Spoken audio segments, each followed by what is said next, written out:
Welcome to the program Power to Unite with Elvira. Napakalaga po marinig ngayon ang boses ng mga bata, anong nararamdaman nila.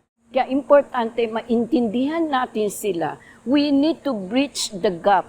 And Anak TV is giving the opportunity to all these children, lalo na po sa mga Filipino kids, na marinig sila, mapakinggan sila. Siya po ang antabayan nyo sa programa ng Power to Unite with Elvira.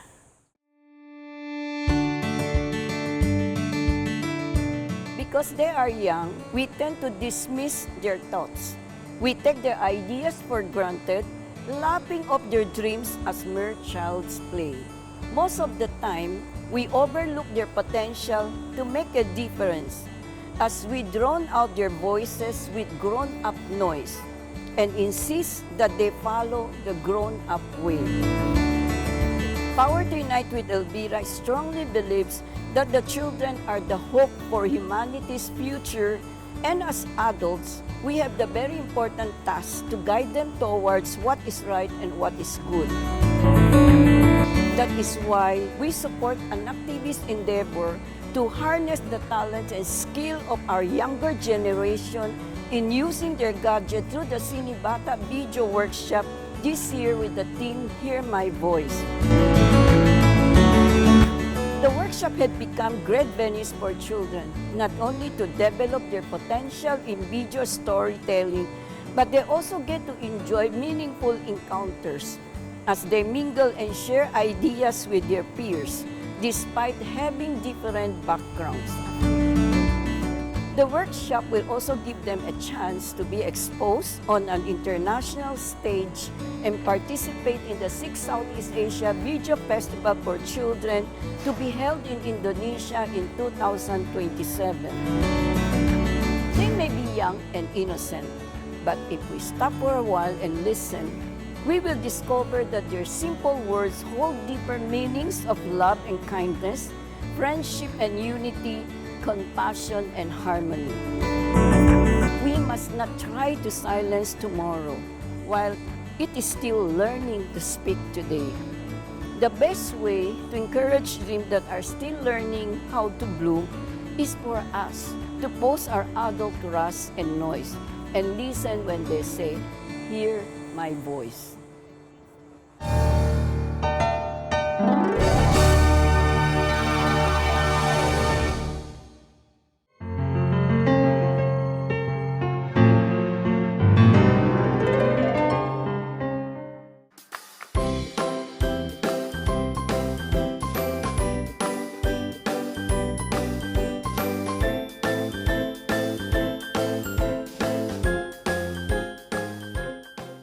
Hillary, so what do you think? No? Ano yung pangarap mo after this workshop?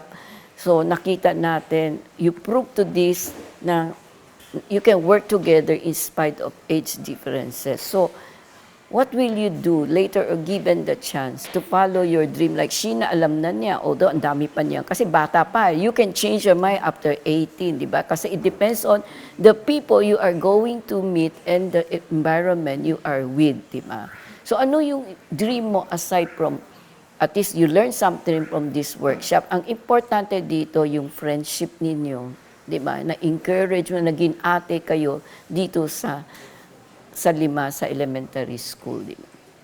Simula pa, bata pa po kasi ako, tinatanong po ako lagi ko anong dream ko. Ang lagi ko pong sagot, I want to be a teacher. Teacher, good. Yes po. Hanggang sa nakasanayan ko na pong sabihin na gusto ko pong maging teacher sa tuwing tinatanong po nila ako. Kasi po gusto ko pong i-share yung knowledge and experience ko po, like yung experience ko po dito sa mga kabataan po para makatulong po sa kanila and ma-inspire ko po sila na maging, i-share po yung talent nila sa mundo. Pero as time goes by po, parang nagda-doubt na po ako kung gusto ko po ba talaga yung Teacher. yung pagiging teacher po. Pero lagi po sinasabi sa akin ng mama ko na marami po akong oras. Marami po akong oras para isipin po kung ano po ba talagang gusto ko. Kaya hindi ko po dapat minamadali po yung sarili ko sa pagtuklas po kung ano po ba yung mga bagay na gusto ko pong gawin in the future. Tama naman, mami mo eh. Take time, enjoy your youth, di ba? Tsaka, Pero kaya lang, kung meron kang, affinity sa mga bata as a teacher, that's good. We need teacher who understand, who will not abuse them, but who will encourage them, mold them, and develop their talent. Maganda yan. I like the idea na maging teacher because ako, number one, pag alam ko teacher ka, saludo ako because we gain knowledge from you, all of you. Kaya, ang role na isang teacher, hindi lang nani, kundi ang laki ng role nyo in shaping a person, in shaping the future of this next generation, di ba? Ken, ikaw, anong pangarap mo? As a child of 12 years old, you're growing up, what do you think you can contribute in the future to your school, to your family? Ano sa tingin mo magagawa mo para ma-inspire mo yung ibang tao? The only thing that I want to do is sharing what I learned from here. Like I said, don't be afraid and always speak up and always be confident. So you feel after this, pag-uwi nyo, confident ka na, a new person will be, mapapakita niyo sa school, ibang Kane na yung makikita.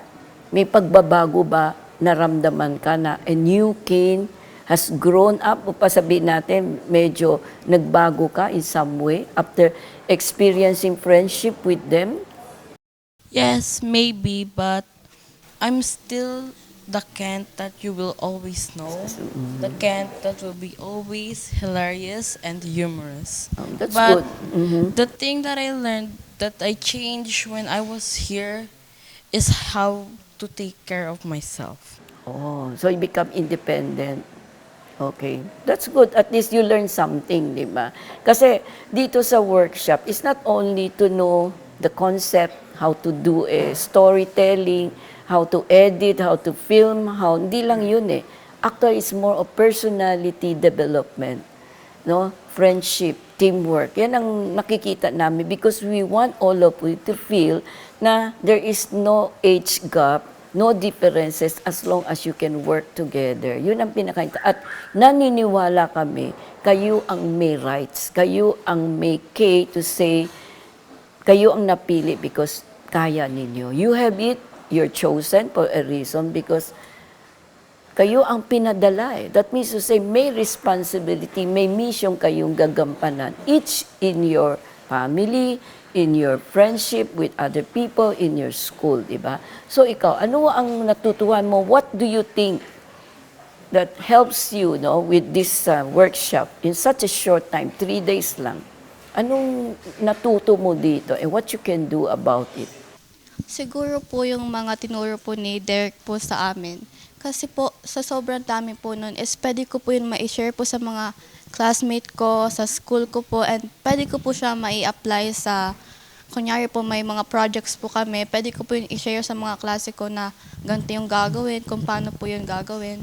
And yun po yung gusto ko pong i-share po. I think that's good, no? At least learning, you learn to share. That's also napaka-selfless ng attitude. You can be a good teacher kasi pag naging teacher ka, what is your dream to be? My dream po, dati po kasi nung bata po ako, dream ko po na maging teacher po. And ngayon po, nagbago po siya. Gusto ko po ngayon maging interior designer po. And si mami po, gusto niya po talaga ako maging teacher po. So, hindi ko po napagdedesisyonan ko. Anyway, you're desisyonan still ko. young. You still have more years to go. Pero to be a teacher, okay din yan. Kasi kung yun ang passion mo. Interior designer, it depends. Medyo, yan, you have to be somebody. It's a long way to be recognized, di ba? Pero sa edad nyo yan, kung feeling ninyo, kaya ninyo, gawin nyo. No? As long as there is a mother o father who is behind you, kakayanin nyo yan, di ba? So let's see, after 5 years, malalaman ko kung lawyer na, teacher na, di ba? O kaya sabihin natin, interior designer, no? Because what we plan to do is to, after a certain period, yung mga nag-join sa workshop, we'll work together, i-invite namin para kumusta na, what happened to their life. You make continuity, hindi lang isang beses, di ba? So ikaw naman, ano ang natutuhan mo and what is your dream? Similar to Blessie's answer po, yung mga tinuro po ng mga mentor po doon. Tas yung ni coach, ano po, maaari ko po yung i-apply sa mga gawain ko po sa mga kaklase ko po na ituro ko po sa kanila and sa mga projects ko po na magagawa ko po. So you think marami ka natutuhan dito sa workshop and you want also to share it, di ba? What is your dream?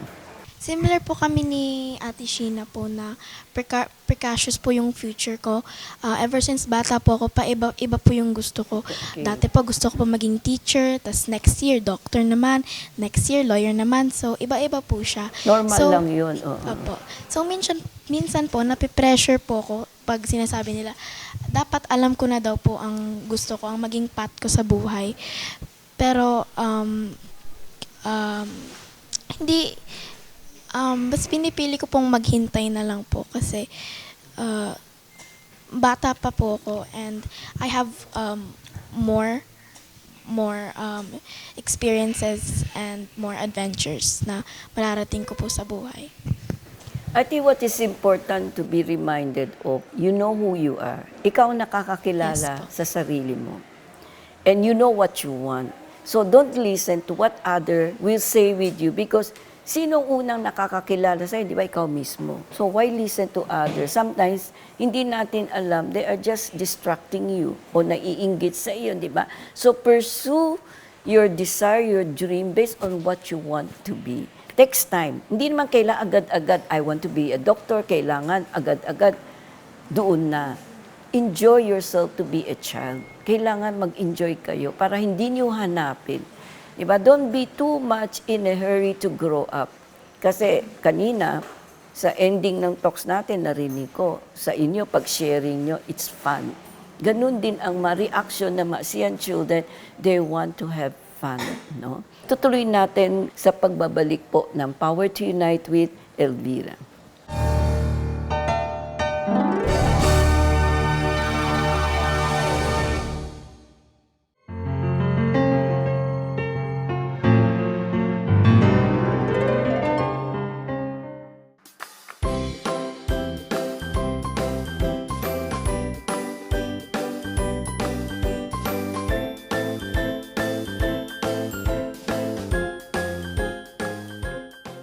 Alam mo, yung 10 years old na Vietnam, alam niyo ang Vietnam is a socialist communist country, isa lang television network.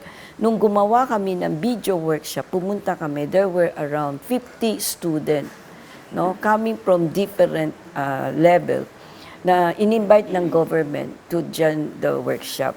I was so impressed kasi galing sa gera, alam niyo yung Vietnam War, di ba?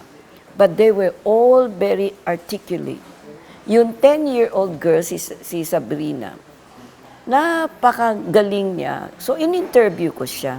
I never thought na English speaking, tapos confident siya. Sabi ko, paano mo nalaman may workshop dito? Kasi pala, ang Vietnam have Facebook for parents, Facebook for children.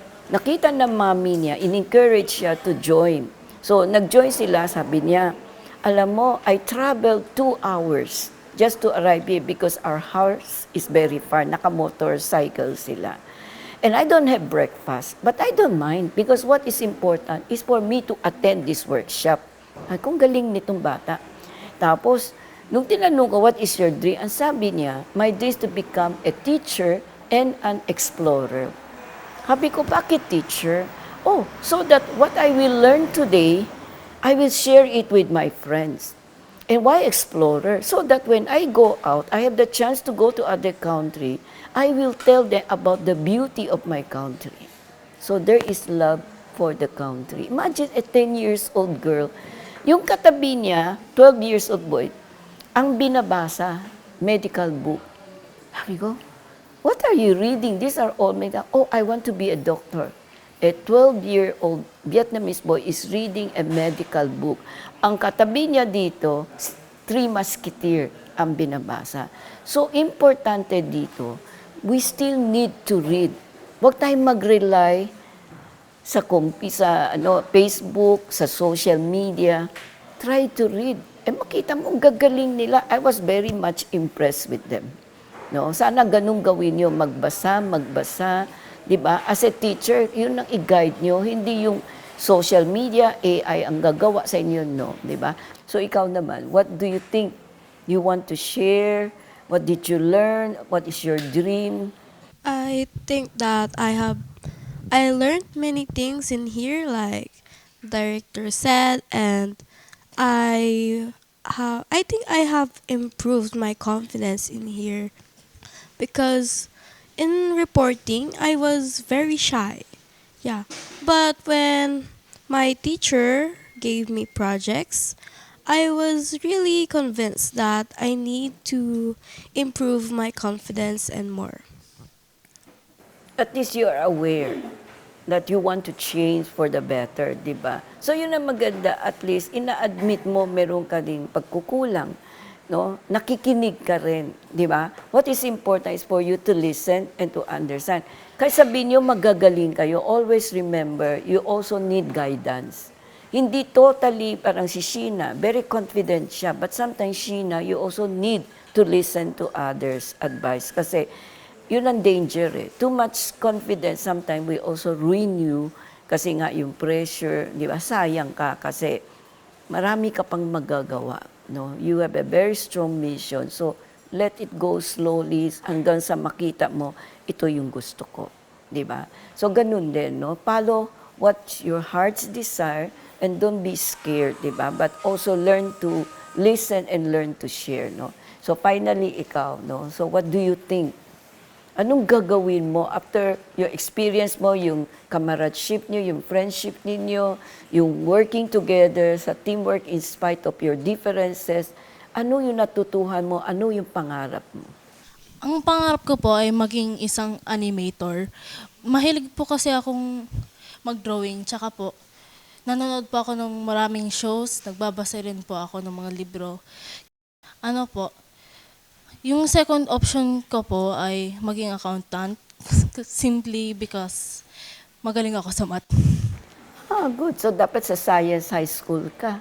Di ba? Kung magaling ka sa math, okay din yan kasi kailangan natin ng mga auditor, kailangan din natin ng accountant. Animator, to tell you, next week may training na animator.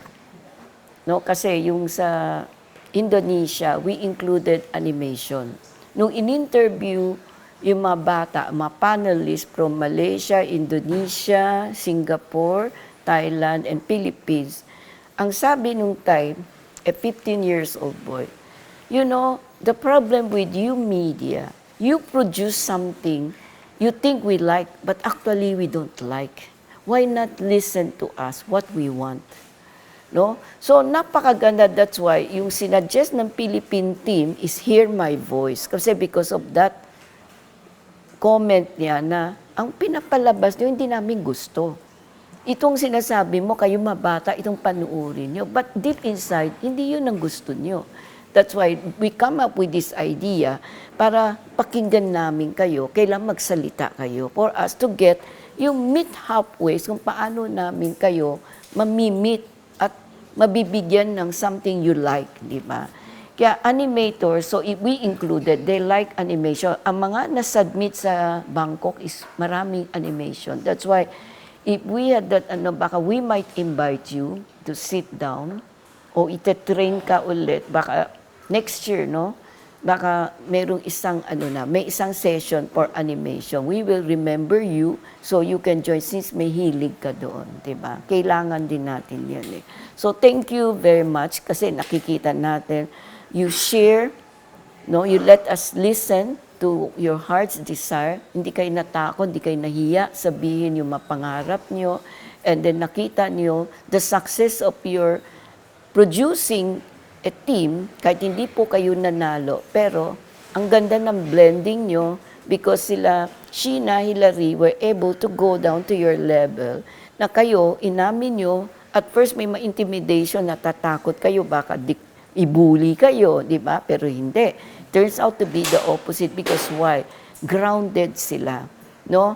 They know to be able to be a team, they have to go down to your level. Kaya congratulations and redo the film because I think may chance. Maganda kasi ang story niya. No? This is very Filipino.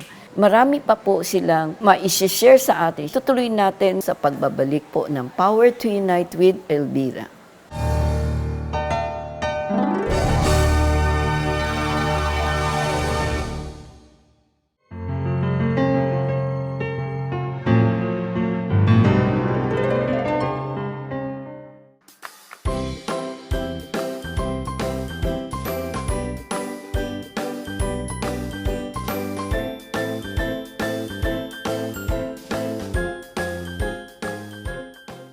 Napakaganda ng sinabi ninyo lahat. I learned also by listening from you. Kasi yung binigyan niyo ang idea, ito ang mindset ng mga 10 years old, 12 years old, di ba? 15 years old. Napakaganda. But one thing we learn, which I'm sure the televiewers will agree, for a project to be successful, you need to work out together. You need to communicate, not to intimidate, but rather help one another, which nagawa ni Sheena at ni Hilary towards you. At naging idol niyo pala sila, di ba? At nakita natin yung pangarap nila. Always remember, the blessing, the gift that God has given you is always there. Hindi yan mawawala. That's why it's better to pursue another line. Like for example, maging lawyer. Kasi as a lawyer, pwede siya magsulat. Ikaw naman, di ba? Pwede, as a teacher, pwede ka rin magamit, no? So, anything that can help you, but the talent will always be there to guide you, no? So, in behalf of the team, so anong gusto niyo i-message sa televiewers with your experience with developing a film na nagulat kayo with the team? Did you find it difficult, but you already know what you want, what you're looking for, which is really Filipino in character? So anong i-message mo, Sheena, Hilary, in behalf of them? Na Just trust yourself. Don't doubt your abilities and capabilities because you have something in you, inside you. May talent ka at kailangan mo lang maniwala sa sarili mo at ibigay yung mga ideas mo at mag-speak up sa mga opinion na meron ka para mapakinggan ka ng ibang tao. you, Sheena, you want to say something?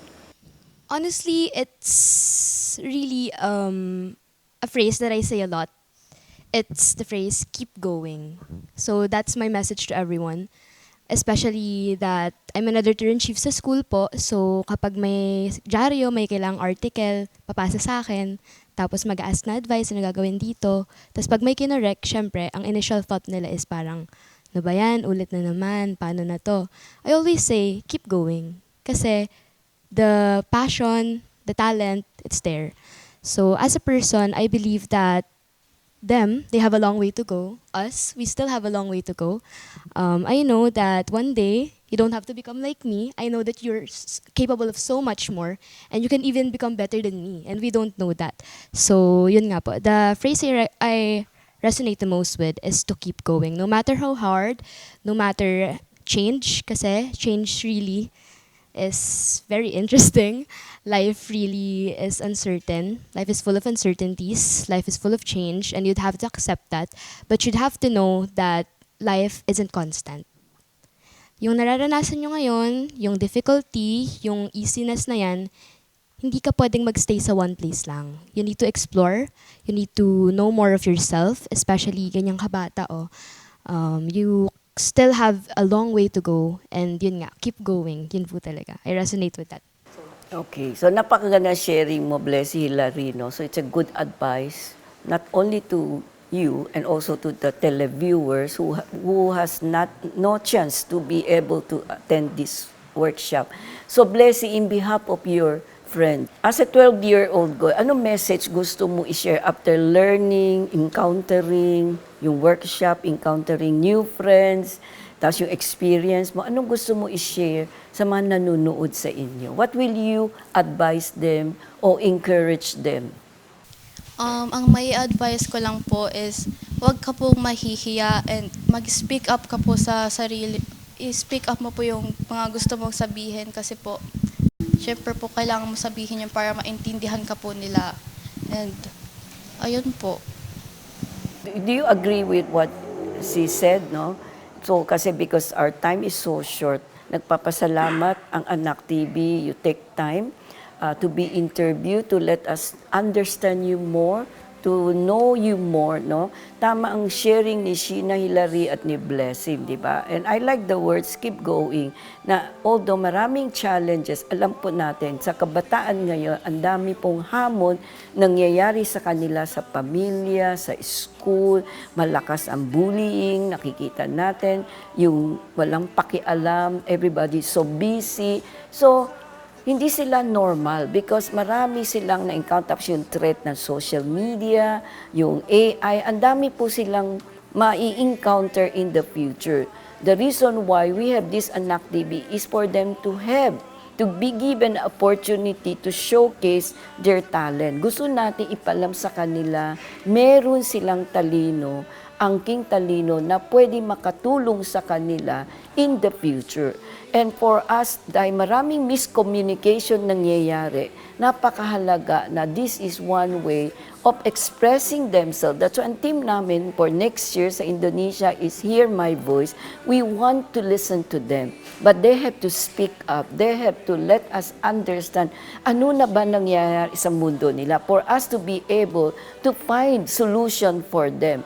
And it's very important to remind all of you, even though you're very confident, meron kayong talent, you can do something, but you have to listen also to those adult parents, school, kailangan you meet halfway. Hindi pwede yung natatakot kayo, don't let fear, sabihin natin, o disappointment down you. Kundi, tamang sinabi ni Sheena, keep going. Kahit anong mangyari, magpakatatag kayo, kaya nyo yan. Face the challenge because God is on your side. Sana nagustuhan po ninyong episode namin hanggang sa muli dito po sa programa ng Power to Unite with Elvira. To unite, bless her now with heaven's grace. May her days be crowned with mercy. Till we see to face. Power to unite. Today we thank you for the gift her life has spun. Glory be to God the Father through the Spirit in the Son.